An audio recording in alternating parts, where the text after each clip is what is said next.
half. Naging talagang dikitan ng laban between Smart Gilas Team Pilipinas at ang Jordan. Jordan imposing their presence inside the paint.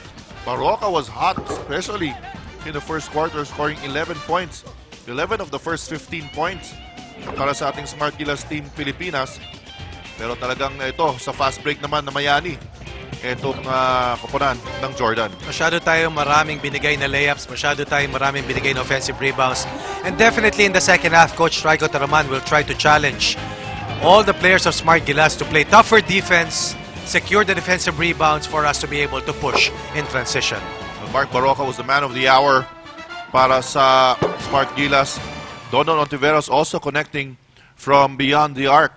Kaya po nakadikit naman ang Smart Gilas Team Pilipinas. They were only down by 3 at the end of the first quarter. Pagdating naman po sa second quarter, eto na, trumatsada na ang ating kuponan. At naipagsagutan ng puntos. Nakakuha po tayo ng lamang because of nice passing. At pero itong koponan po ng Jordan, hindi rin po sumuko at nanumbalik ang kanilang sigla. At especially nung tinanggal na muna si Marcos Dautit sa loob. Yes. Doon sila talaga gumana. At with that single three-pointer coming from Rashim Wright, suddenly Jordan was ahead again. As we take a look at the numbers, slight lead for Jordan from the field. Three-point shooting na siyang strength ng Team Pilipinas. Hindi natin nakikita yan in the first half. But hoping that Casio, Lutz, Lassiter, and Christian will explode in the second half. Free throws, Philippines shooting really well. Pero yung rebounds yan ang problema natin. Oh. Yan ang pinakamalaking pagsubok para sa mga ibang players natin aside from Marcos Dautit. The effort that they need to render to keep those other bigs from just dominating the battle on the inside. Yeah, marami po tayong binigay ng offensive rebounds, especially in the opening minutes of this ball game. At makikita po natin ang player comparison. Ito po, both have 13 points at almost canceling each other out, Coach Ronnie. Yan ang manlalaro wearing jersey number 6 para sa Team Jordan. Siya nagpahirap sa atin doon sa loob, controlling the offensive rebounding battle. While on the other side, Baroka trying to carry the fight for Team Pilipinas. But for us to be able to get past Jordan in this particular game, other guys need to contribute on offense, especially itong si JV Casio, Chris Lutz, at itong si Chris Chu. Alright, umaasa po tayo na si Mark Baroka ay patuloy namang init pagdating ng second half of action at madagdagan pa po ang kanyang point production para po magtuloy-tuloy ang panalo dito ng Smart Gilas Team Pilipinas. We'll give you the second half of action when we return. Action. Nakita naman nakaka-tense sa background music pa lang. Hindi natin alam kung anong mangyayari, mga kaibigan. Kasi dikit yung laban eh. Kaya nga nakikibagay. Tama. Last 20 minutes here in the second half.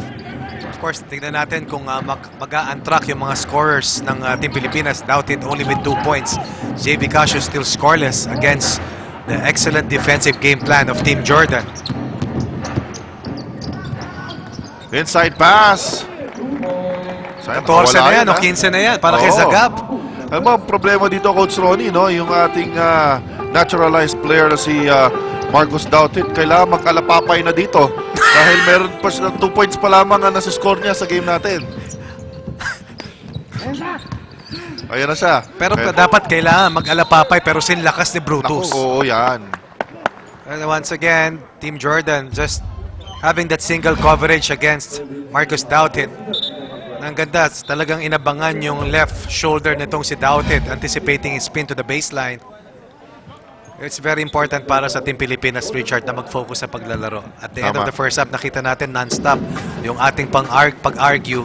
And eventually, pag nawala yung concentration natin dito sa laro, sayang yung kinayod natin sa ating dalawang unang panalo. Ito, nakaagaw ngayon ang Team Pilipinas. Fast break play na tapik. Ball will stay with Team Pilipinas. Different starting unit for Coach Rico Taraman. Chris Tew coming out here in the third, trying to provide some firepower sa ating half-court looks.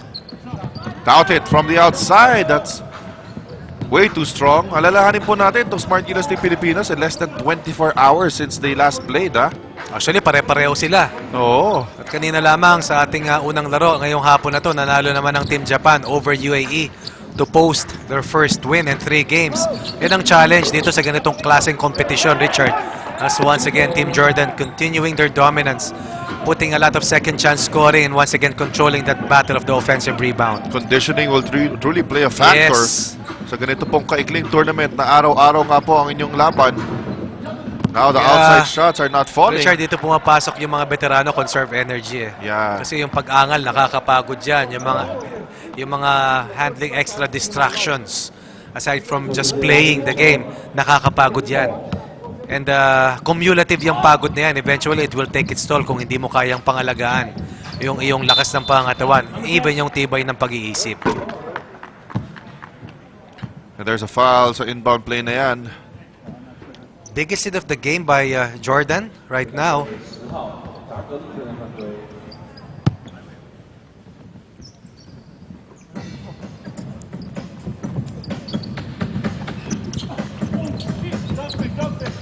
Ito na ngayon, si Chris Chu coming off staggered screens and going straight to the basket for a layup. That's a very rare easy basket given up by the white shirts.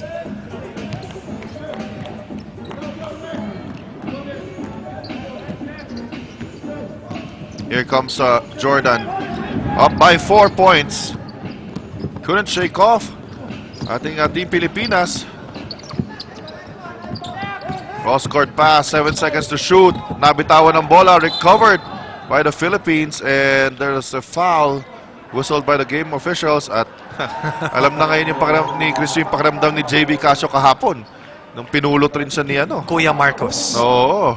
The big brother Kuya Marcos just appreciating the effort of Chris Chu was for several turnovers against Jordan here in the third. Yan ang mga kailangan nating intensity on defense.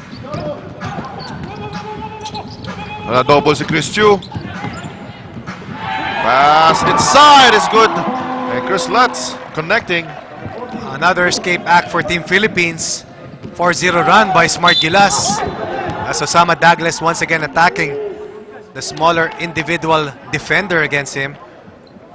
Coach Raiko, kanina pa siya really in disagreement with the calls being made by the game officials. Actually, both coaches right now seeking clarification.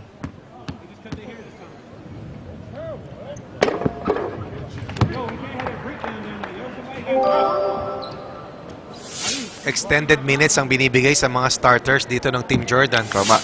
And so far, they are showing us that they are in top shape, able to handle the rigors of the challenge of the Team Philippines.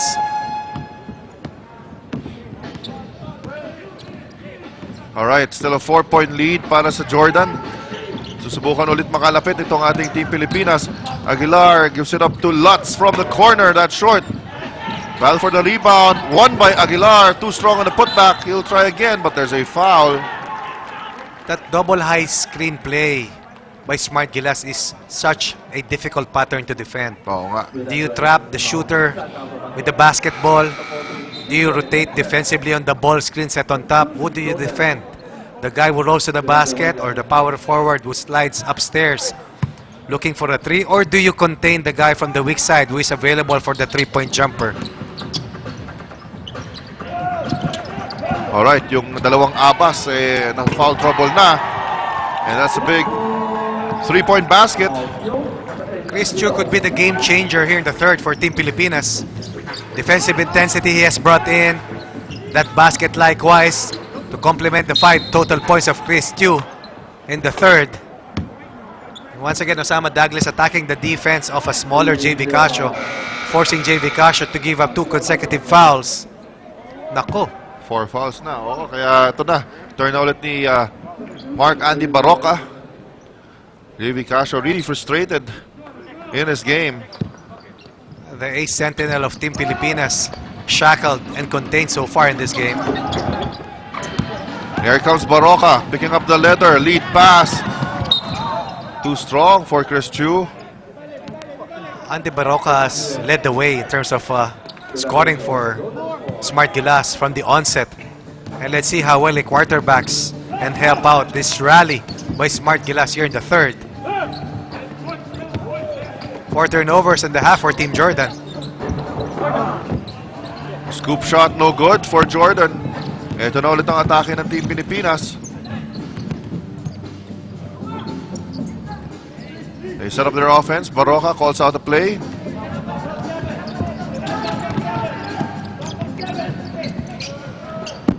Extra pass. Lutz now.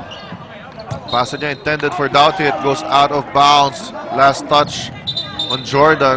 That's good rotation for the white shirts. 3 Defending seconds the na lang double mga high skill. natitira. Yes.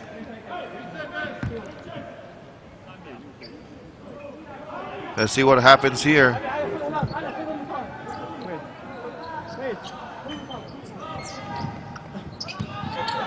Si Baroka nakasingit. Wala yung kanyang tira. Sayang. Sayang. Oh, and an end one opportunity dito para sa Jordan. And Osama Douglas making up for being almost beaten by Andy Baroka on the other end. Lost sight of Andy Baroka. But here in open court once again, nice touch pass. Abbas to finish for Team Jordan. Ang tagal na rin nila magkakasama kasi. Tama. And so far, they have tried to weather the storm fired by Team Philippines. Team Philippines has scored a total of 7 points here in the third. Team Jordan, on the other hand, with 8. Sabay-sabay na silang tumanda eh, no? Yan. At sabay-sabay kayong gagaling. Yan. At pag nangyari na yon, you're very ripe to win titles. You're very ripe to qualify for the tournaments that you are really working hard for. Yan ang masakit, yung fast break points. Wala pa para sa Team Pilipinas. At 7 na para sa Jordan. Nice pass inside.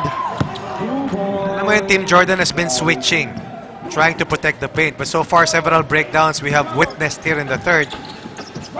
Yan yung mga seams sa depensa nitong white shirts. Fadeaway shot. That was a tough shot. 21 points yesterday, scored 4 points in the first half. Another 4 here in the third. May total na 5 points. Itong si Zaid Abbas pala. Ito ulit yung double Tama nga, high. yes. Aguilar, hindi nakapitan yung bola. Aguilar does not get the bounce. Doughty trying to scramble for it. And Marcus Doughty continues to struggle from the field. Not because he's missing shots, struggle for his offense, but because he has not been getting the touches on offense the way he did in the first 2 games. Wala masyadong attempt eh, no? There has to be a constant effort to look for Marcus Doughty. Let the flow through his hands.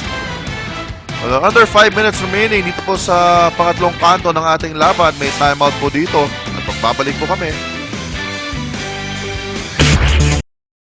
Nagbabalik ang Jones Cup dito sa Active on IBC.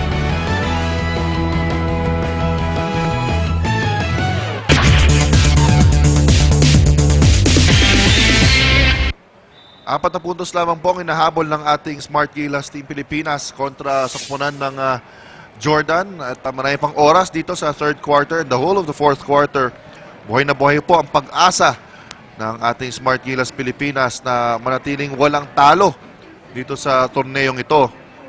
At nakita nyo naman na todo rin ang suporta ng ating mga kababayan na nakabase sa Taiwan.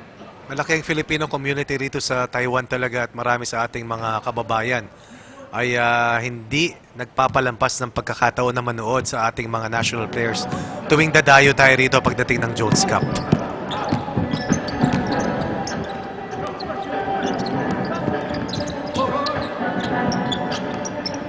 And once again, puposes sila laban sa mas maliit na player ng Team Pilipinas. At ito may foul na naman tatawag against Mac Barcael.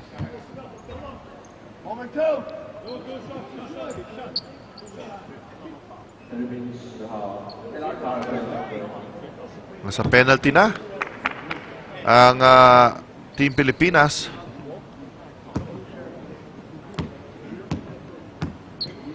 So 2 free throws coming up.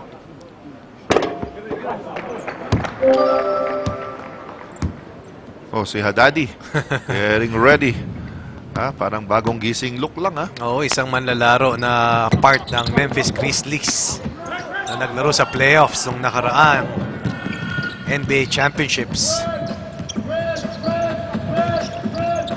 Here's Baroka now. Ito Ito yung screen na binigay ni Doughtit. Kailangan mabigyan ng bola si Doughtit. Hindi nila maiabot sa kanya. So si Barakael na yung tumira who has been missing his shots. Good tap by Doughtit pero napulot ng Jordan. It's a foot race. That will be an intentional foul called against Makmak Barakael. Maliwanag. He tried to go for the ball. 5-point margin for Team Jordan. But after that miss by Barakael, tried to swipe.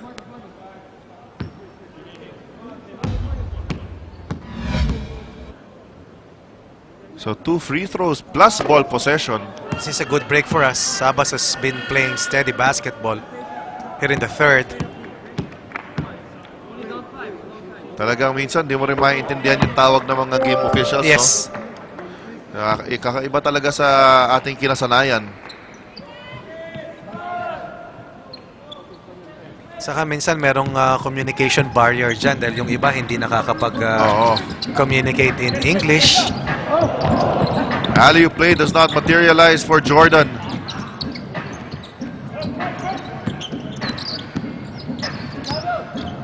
Doughtit naiwanan doon dahil nadulas siya. A very agile big man who picks his spots well, now attacking the defense of Doughtit. Jordan, biggest lead of the game at 8 points against Team Philippines. Kaya napatawag po ulit ng timeout dito si Coach Raiko Toroman. Malaki po ang problema ngayon ng Team Pilipinas. Tingnan natin kung magawa nila na solusyon.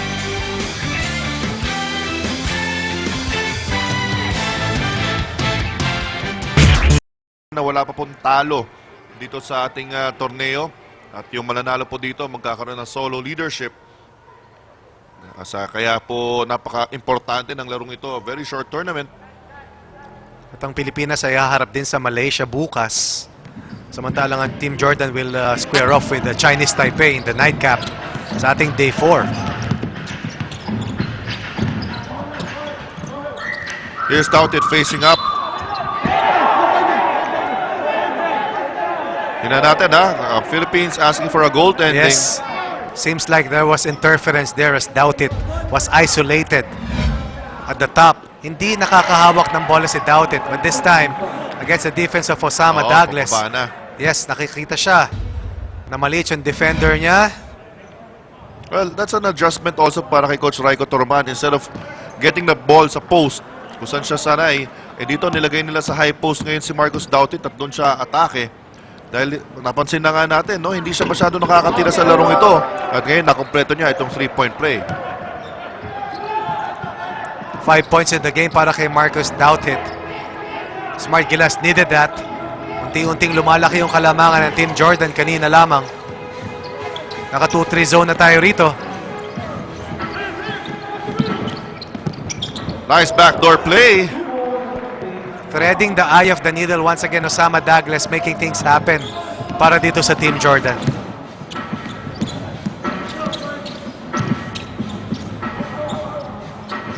Chris Chu. Binigay kay Lutz. Ito. Lutz now with a pull-up jumper. And importante yung makakonect tayo from the outside. Importante tumama tayo from the perimeter that is sorely missing from our offensive game today.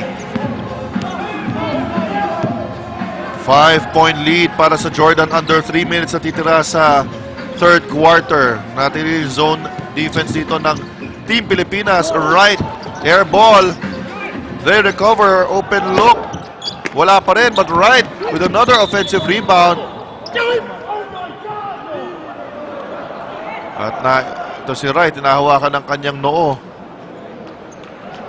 At muli na naman naulit, Richard, yung rebounding after a missed shot para dito sa Jordan. That is not exactly the tallest player for Team Jordan, but instead gets the benefit of that bounce going to his side of the floor. Doughtit will be called for another foul, forced to sit down and take a breather. Malaking kawalan yan. Oo naman. They're trying to close out this quarter on a strong note and really inch closer before the third is over. Asito Lava coming in for Marcus Doughtit. And Ontiveros likewise on the floor right now for Smart Gilas. Well, this will be a crucial stretch. Tama 2 yan. minutes and 43 seconds without Marcus Doughtit. A 6-point lead for Jordan.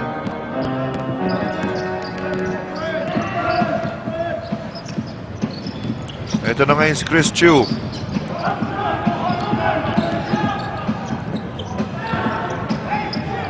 Nice fake. Chu for 3. Yes! 8 points in the quarter for Chris Chu. 8 out of the Gilas. 17 points coming from Chris Chu.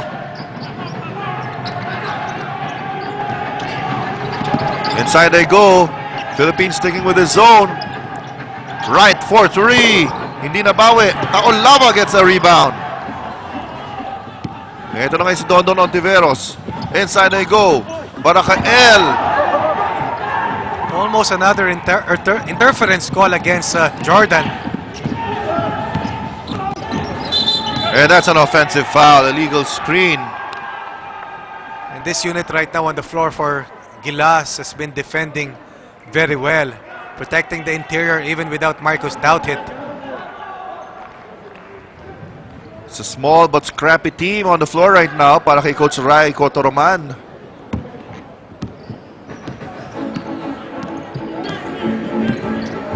There's Chu.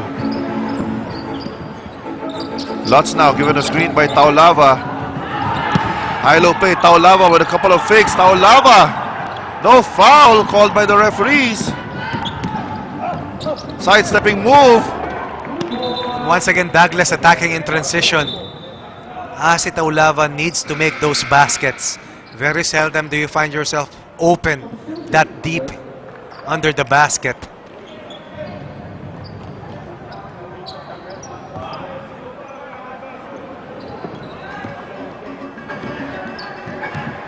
Ito ngayon. Smart Gilas, Team Pilipinas down by 5.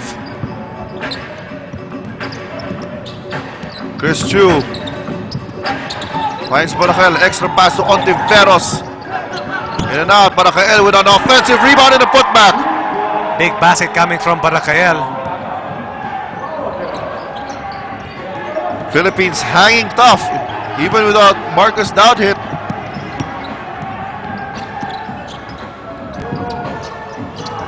Short corner jumper. Osama Douglas finding scoring opportunities against our 2-3 zone. Just dribbling inside the heart of the 2-3 zone and able to spot his open teammates. At pansamantalang pinatay ang rally aspirations na ating Team Pilipinas. Barakael lumapit ng konti. Barakael with back-to-back baskets. 4 straight points for Mac Barakael. Importante makadikit tayo maski wala si Marcus Douthit. Parang weather the storm. Only a 1 possession lead for Jordan.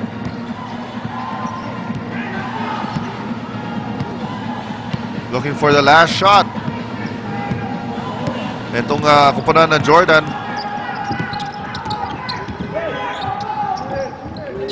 Inside they go. 2 seconds out. Naubusan sila ng shot clock. Meron pa 1.6 natitira para sa Pilipinas.